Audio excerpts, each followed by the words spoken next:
খাস কলকাতায় মহিলার শ্লীলতাহানির অভিযোগ। ইএম বাইপাস থেকে মহিলাকে জোর করে গাড়িতে তোলার অভিযোগ। গাড়িতে তুলে মাদক খাইয়ে শ্লীলতাহানি করা হয়েছে বলে অভিযোগ উঠেছে। রাস্তা থেকে সেই মহিলাকে উদ্ধার করে হাসপাতালে নিয়ে আসে পুলিশ। চিত্তরঞ্জন হাসপাতালে ভর্তি রয়েছেন অভিযোগকারিনী। ৩ যুবকের বিরুদ্ধে এই মহিলা থানায় অভিযোগ দায়ের করেছেন। অভিযুক্তদের মধ্যে একজন মহিলার পূর্ব পরিচিত বলে পুলিশ সূত্রে খবর।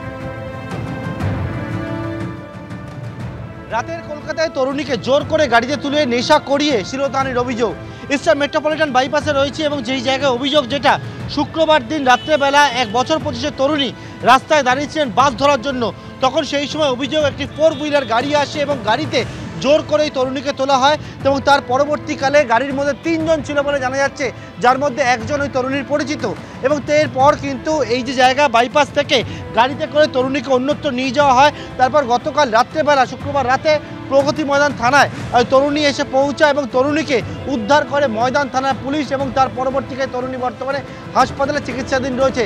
যেমনটা অভিযোগ, 3 জন মিলে জোর করে গাড়িতে তোলে তরুণীকে এবং তারপরে বাইপাস সহ বিভিন্ন জায়গায় নিয়ে যাওয়া হয়। তরুণীকে ড্রাগ বা কিছু এই জাতীয় কিছু দিয়ে নেশা করানো হয় এবং তারপর ময়দান এলাকায় নিয়ে গিয়ে তরুণীকে ছেড়ে দেওয়া হয়। সেখান থেকে ময়দান থানা পুলিশ তরুণীকে উদ্ধার করে। উদ্ধার করার পর প্রগতি ময়দান থানা এলাকায় যেহেতু সেখান থেকে অপহরণ করা হয়েছিল, ময়দান থানার পুলিশ তরুণীকে নিয়ে আসে এই প্রগতি ময়দান থানায় এবং পুলিশ তরুণীকে হাসপাতালে ভর্তি করে। এবং আজকে তরুণীর যে অভিযোগ দায়ের করে সেই অভিযোগের পরিপ্রেক্ষিতে শ্লীলতাহানির ধারায় মামলা রুজু করা হয়েছে। আরও বেশ কয়েকটি ধারায় মামলা রুজু করা হয়েছে এবং অভিযুক্তদের খোঁজে তল্লাশি শুরু হয়েছে বলে গোটা বিষয় পুলিশ জানাচ্ছে। কিন্তু সবথেকে বড় যেটা প্রশ্ন উঠছে নিরাপত্তা নিয়ে, কারণ একেবারে বাইপাসের মতো জায়গা, সেই জায়গায় জোর করে যেমন তরুণীকে গাড়িতে তোলা হলো এবং তার পরবর্তীকালে অন্যত্র নিয়ে যাওয়া হলো, সেই জায়গায় কিন্তু নিরাপত্তা নিয়ে একটা প্রশ্ন উঠছে।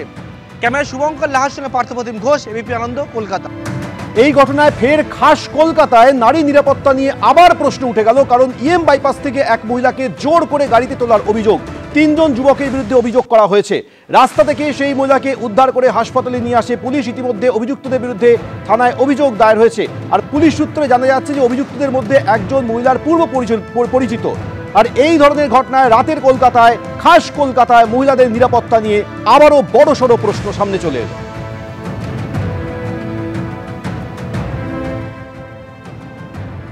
অন্যদিকে খাস কলকাতায় পথ কুকুরদের খাওয়াতে গিয়ে আক্রান্ত হলেন অভিনেতা দম্পতি।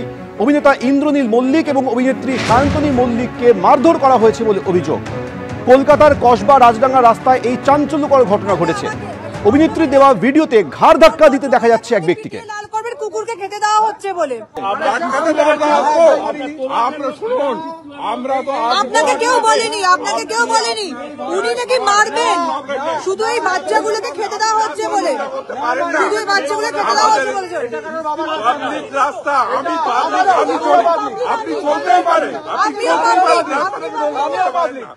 আপনি রাস্তাঘাটে নোংরা করতে পারেন না। এখানে ইয়ে করা যায়, হাসপাতালে ফোন করো, হাসপাতালে ফোন করো, এক্ষুনি হাসপাতালে ফোন করো। কুকুরদেরকে খাওয়ানো হচ্ছে বলে এত রকম প্রবলেম। উনি অসভ্য লোক বলছেন কেন? আপনি কি ব্যবহার করছিলেন? এই যে এই দাদু নাকি পিটিয়ে লাল করবে আমাকে, একজন ভদ্র মহিলাকে উনি পিটিয়ে লাল করবেন কুকুরকে খেতে দেওয়া হচ্ছে বলে। আপনাকে কেউ বলেনি উনি নাকি মারবেন, শুধু এই বাচ্চাগুলোকে খেতে দেওয়া হচ্ছে। যে ভিডিওটি দেখছেন এটি কলকাতা কসবা রাজডাঙ্গার ঘটনা, যেখানে পথ কুকুরদের খাওয়াতে গিয়েছিলেন অভিনেতা দম্পতি সায়ন্তনী মল্লিক এবং ইন্দ্রনীল মল্লিক। সেই সময় ওই এলাকা থেকে কয়েকজন এসে তাদেরকে মারধর করে বলে অভিযোগ। ইতিমধ্যে স্থানীয় থানায় অভিযোগ দায়ের হয়েছে।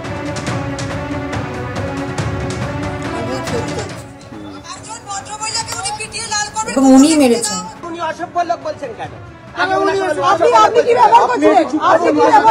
এখান থেকে কসবা থেকে প্রত্যেকটা বাচ্চাকেই ফিডিং করাতে যাচ্ছিলাম। আমাদের একটা বাচ্চা মারা গেছে, কালকে তার 13 দিন হয়েছিল বলে রাস্তার সবাই বাচ্চাগুলোকে খাওয়াচ্ছিলাম। আমরা সবসময় খাইয়ে থাকি। এবার রাজডাঙ্গা রবীন্দ্র উদ্যান, রাজডাঙ্গা সহমত club 176, Rajdanga gold park, Kolkata 107, সেখানে যখন যাই ক্লাব থেকে কিছু বয়স্ক লোকজন, আমার মনে হলো তারা মদ্যপ অবস্থাতেই রয়েছে, নইলে পরে এরকমভাবে কেউ কথা বলতে পারে না। তারা বেরিয়ে এসে খাবারের বালতিটা দেখে বললে এগুলো কি, এগুলো নিয়ে কোথায় যাওয়া হচ্ছে? বললাম ওদেরকে খাওয়ানোর জন্য। না না না না, এখানে খাওয়ানো হবে না, রাস্তার কুকুর আমাদেরকে কামড়েছে, এখানে কোনো খাওয়া দাওয়ানো হবে না। আমার বর বলে কেন খেতে দিতে পারবো না, কোথায় রুল আছে? আমি ভাবতে পারলাম না। তারপরে আমার সঙ্গে যে বাচ্চাটি ছিল, হঠাৎ ওরা গালাগাল করতে করতে হঠাৎ করে বাচ্চাটাকে একটা সজোরে লাথি মারে, চন্দন তার নাম, ও রাস্তায় পড়ে যায় এবং কিল চড় ঘুষি মারতে শুরু করে। তখন আমার লাইফটা মানে আমি তখন দিশেহারা অবস্থা। এবার আমার হাজব্যান্ড যখন চন্দনকে বাঁচাতে গেছে, তখন আরও লোকজন পাড়া থেকে, বয়স্ক কতগুলো লোকজন, 15-20 জন আরও অ্যাডাপ্ট হয়ে গিয়ে ওকে ল্যাম্পপোস্টে ঘিরে ধরে কিল চড় ঘুষি মারতে শুরু করে দেয়। তখন আমাকে লাইফটা বাধ্য হয়ে আমি কেটে ফেলি, কেন ওকে আমাকে সেভ করতে হবে, আমার ভাইটাকে সেভ করতে হবে। আমি একা একটা মেয়ে, অতগুলো পুরুষ, আমি একজন মানে লম্বা মতো করে লোক ছিল যে ওকে ঘুষি মারছিল, আমি তার পিঠে একটা মারি। তো অ্যাকশন আমি কাউকে তো এখন পর্যন্ত কাউকে যে নেওয়া বা কিছু করা আমি তো দেখলাম না। যে একজন জানতে চাই কতটা নিরাপত্তাহীনতায় ভুগছে? আমি সত্যি নিরাপত্তাহীনতা, মানে আমরা অনেক মানুষ আমাদেরকে চেনেন, মানে আমরা পাবলিক ফিগার, আমাদের সাথে যদি এই ঘটনাটা ঘটতে পারে সাধারণ মানুষকে তো তারা তো চুনোপুটি ছিল। যে এইটাতে আমি যখন একটু চুপ করে থাকি, শুধু খাওয়ানোটা তো উদ্দেশ্য নয়, কিন্তু বিষয়টা হচ্ছে যে মানে লোকজনের যে মাইন্ডসেট, সেই মাইন্ডসেটটা হয়তো আমি পাল্টাতে পারবো না, কিন্তু তার বিরুদ্ধে তো রুখে দাঁড়াতে হবে। মানে আপনার ওপর চড়াও হলো মানে কেন? কারণ আমি আমার যে ভাই ওকে মারধর করছিল, এবার সেই মারধরটাকে মানে আমি ফাইটটাকে আটকাতে গেছি, তাই জন্য আমি মানে সরিয়ে দিয়েছি। এমনি হাত দিয়ে ঘুষি লাথি, তারপরে হঠাৎ দেখি পেছন থেকে একজন, মানে সে প্রথমে কিন্তু মানে তাকে দেখেই মনে হচ্ছিল যে তার সেই ক্ষমতা নেই, সে শুধু মুখেই কথা বলতে পারে। তারপরে দেখি যে যেই একজন স্টার্ট হয়েছে, সেও আবার দেখছি পেছন থেকে আমাকে লাথি মারছে এবং মেরেই যাচ্ছে। এবিপি আনন্দ, এগিয়ে থাকে, এগিয়ে রাখে।